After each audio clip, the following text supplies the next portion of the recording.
And first at 10:30, dozens of Florida businesses that made mass layoffs due to the coronavirus also received up to millions of dollars in federal stimulus money to rebound from those losses. But in some cases, that money still didn't help save jobs.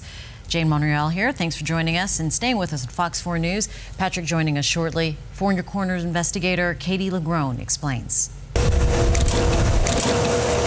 This is our main production floor. At the Tampa headquarters of Global Widget, Our gummies are the most popular product. business is back to being fruitful. We've come through the entire COVID situation with better strategic focus. In April, the four-year-old company, which manufactures CBD-infused products, laid off nearly half its staff due to COVID-19. 68 employees. It was the first time we've ever done that. 2 weeks later, it was approved for just over $3 million in federal Paycheck Protection Money, or PPP. We wouldn't have laid them off, but as fast as that happens, you found out like on Thursday at 5 that you were approved and you got funded the next day.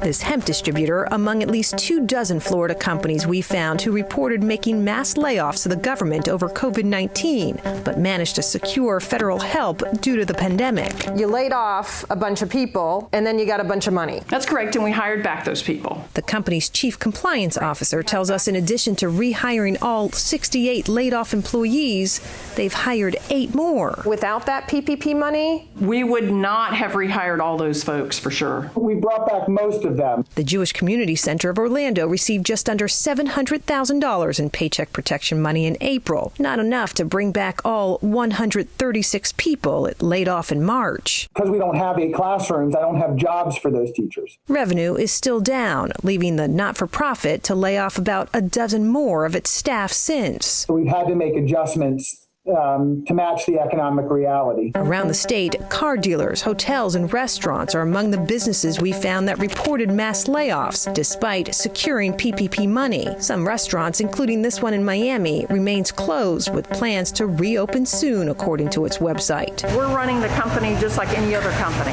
Back at Global Widget, We're just as legitimate as any other dietary supplement company that's out in the marketplace now. while the FDA has yet to regulate the natural hemp industry, business here is booming, We employ 176 people in Florida. with plans to hit 200 by the end of a year that continues to produce so much color. Katie LaGrone, Fox 4 in your corner.